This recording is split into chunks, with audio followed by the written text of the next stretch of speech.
Despite our best efforts, holiday stress can get to all of us, and my guests today have some tips and suggestions for how we can all make the holidays happy and relatively stress free. I'm joined today by psychiatrist Dr. Patricia Mickunas and psychologist Dr. Gene Scott, and they're both with Memorial Health System. Welcome to Memorial Health Radio with Memorial Health System Ohio. I'm Scott Webb.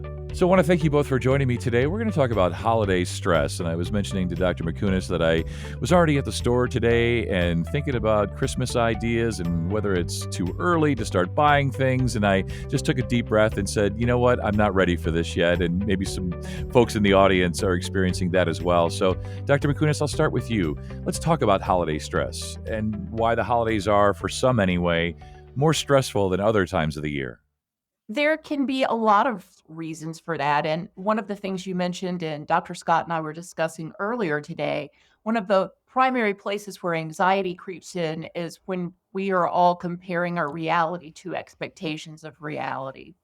And I think that the holidays for many are certainly expectations are very overblown, not just because of family or whatever, but culture. Now we have holiday decorations out before Halloween, and that was never the case in the past. So it's become really kind of this whole campaign of what it should be. Hmm. Depression is worse in the winter. Many things are worse in the winter for various reasons. But when you have someone who's already struggling with depression, then to have that whole set of expectations put on them, it can be particularly stressful. Yeah, I see what you mean, and bring you in here, Dr. Scott. We think about the expectations, right? And I know exactly what Dr. Mickunas is saying. Like, I see some of my neighbors starting to put up their Christmas decorations, and I feel like, am I falling behind? Am I the problem here? Do I need to get out there and start doing some of these things? And as Dr. Mickunas is saying, of course, in the winter blues, this time of the year can be hard on everybody, but especially those who may be already suffering. So, what's your perspective on expectations and the role it plays in holiday stress? Exactly. Yes, we were having a discussion earlier today about trying to be realistic about what is versus what we think should be. And of course, as a psychologist, I talk a lot about distorted thoughts and distorted expectations. And we receive lots of messages around the holidays that all families are perfect. We come together in that kind of Rockwell painting, Yeah. and the turkey is wonderful, the dinner is wonderful, but that is just not the reality of everyone's situation and everyone's family. Some people do experience family like that, but other people, don't. And family can be a real source of anxiety and depression and trauma for others. And then you start the comparison game about, well, why can't I have what that person is having? And if Mm. I spend this amount of money or that amount of money, I could just kind of produce what I want so much. So, yeah, we were talking about being realistic about expectations.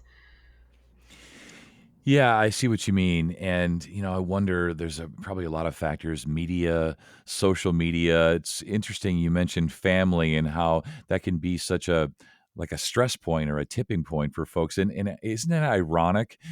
Family feels like it should be the thing that would be the least stressful, but often family coming over, planning menus and meals and gifts, oftentimes that adds to our stress, right?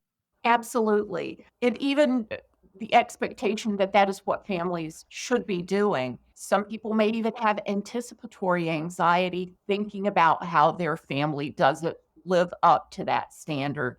And the reality is, no families live up to that standard. Social media would have us believe that because we all post, our best selves or what we would like to have people think we are like, but that's false impressions. Right.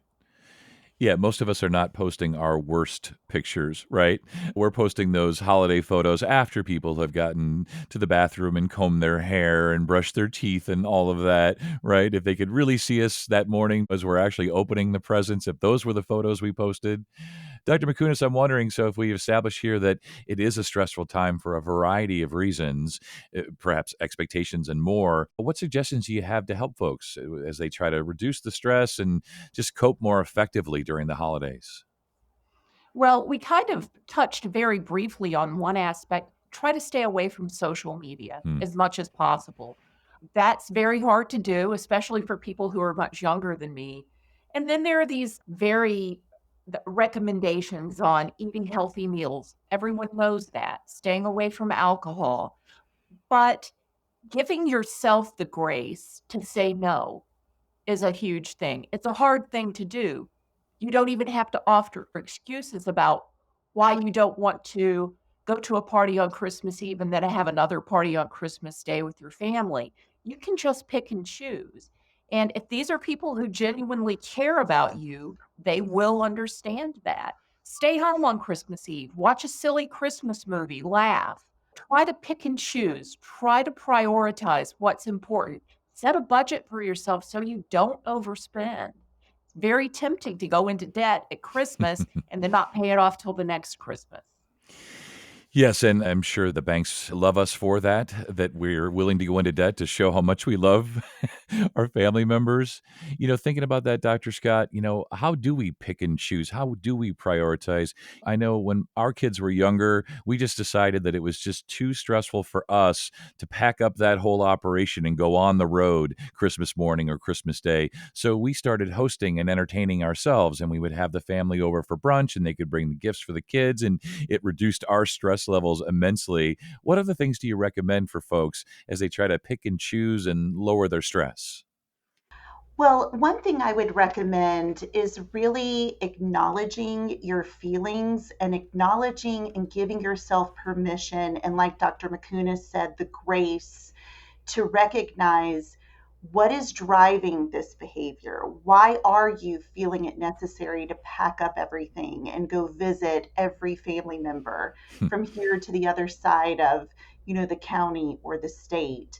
If you are feeling overwhelmed, if you are feeling sad or anxious or like it's just too much, giving yourself permission to acknowledge that is okay.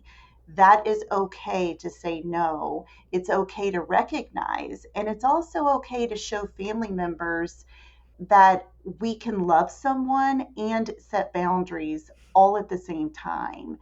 And we don't have to absolutely, you know, dig ourselves into the emotional kind of tailspin to please others. And that is okay. So I would definitely say acknowledging feelings and being able to say no and recognizing that both of those are okay.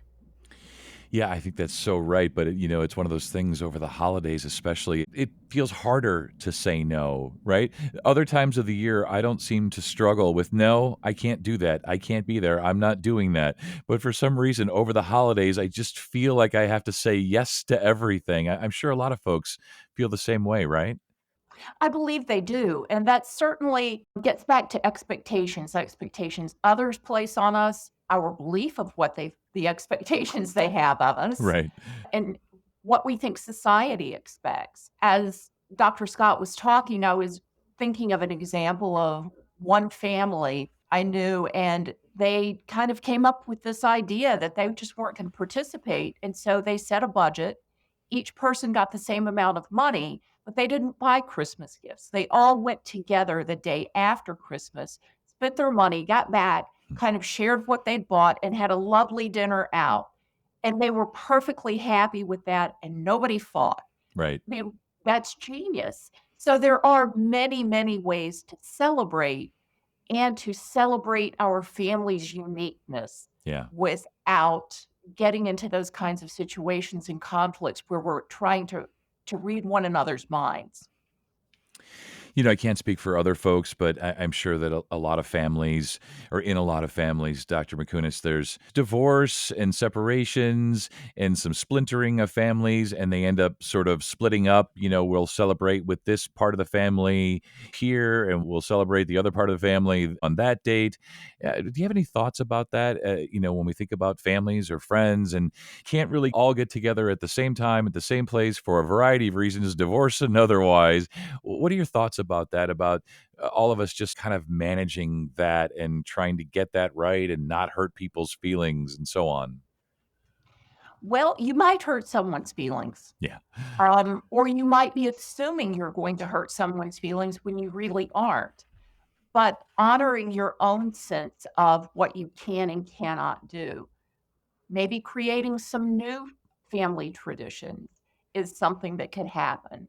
Planning ahead, Yeah. again, something that can happen. Planning, okay, my birthday's in January, so we can Hmm. celebrate everything at the same time. So I think that being very realistic with yourself and realistic with your loved ones is important. Yeah. Some people have lost loved ones Right. within the past year. It may be important to that family to set a celebration for that loved one as a part of their holiday experience. Yeah. So it's really about communication and setting limits. Yeah, you're so right. And as we've sort of established here, a common thread running through this is about allowing some time for ourselves and doing what's right and what's best for us, allowing us some moments of grace in all of this, and resisting the temptation to try to live up to all of the expectations that both we may be putting on ourselves and others, and they put on us. And, your head kind of starts spinning a little bit. Dr. Scott, what do we do if we feel like we have a pretty good handle on things, but we see family members, loved ones, friends, and we see their stress levels rising? What do you recommend? How can we best help them? I think to best help other family members, friends, is to just recognize and kind of hold space for them where they are. If they are struggling as people pleasers and wanting to be there for everyone, just kind of acknowledging that you too understand and can empathize and validate that experience and provide that there is always an option. I know it can be hard to get in sometimes to see a therapist or a psychiatrist, but that if you're having difficulty kind of sorting these things out, that you can seek professional help. Sometimes it is difficult when we talk to family and friends to sort kind of some of these very complicated dynamics out, and talking to an objective party specifically around the holidays can at times give us some different perspectives on how to be helpful to others. Yeah, Dr. Mickunas, you can see why an objective party would be a good plan, because, trying to discuss our stress levels with perhaps the folks that are responsible in some part for those stress levels maybe wouldn't be most effective. Just want to give you a chance here, doctor, as we wrap up, just final thoughts, takeaways. The holidays, for many, or at least we want them to be a happy and joyous time filled with family and friends and all of that. So what's your best advice to manage stress and to sort of accomplish those goals? To give yourself permission to have stress. It can be stressful, but stress doesn't last forever. As was talking to Dr. Scott today, life doesn't stop between November 23rd and restart again on January 2nd. We have a full life with full responsibilities during that period of time. Right. It's not to eliminate stress, it's to keep stress at a level that you can manage it. So that's really the key there. Dr. Scott was mentioning an objective party. That may be a mental health professional. There are a number of crisis lines, there are national crisis lines, people who are involved with their church, their minister may be a good source. It's really about the quality of the relationship that you have with that objective party. But stress is going to happen. Stress always happens. It's a matter of how you deal with it. Yeah, I think that's perfect. A perfect way to end today is, understanding the expectations and what's driving them and dealing with them and managing them. It does feel, doctor, like many sort of put their lives on hold for that time from right before Thanksgiving till just after New Year's. But as you say, we have other things to do, other responsibilities, family, friends, life, work, all that stuff. So I just want to thank you both for your time today. This was really helpful, and you both stay well. Yes, thank you very much. Thank you. And to find out more or connect with one of our providers, go to mhssystem.org. And if you found this podcast helpful, please share it on your social channels. And remember to subscribe, rate, and review this podcast. And check out the entire Memorial Health System podcast library for additional topics of interest. Thanks for listening. I'm Scott Webb, and that wraps up this episode of Memorial Health Radio with Memorial Health System, Ohio.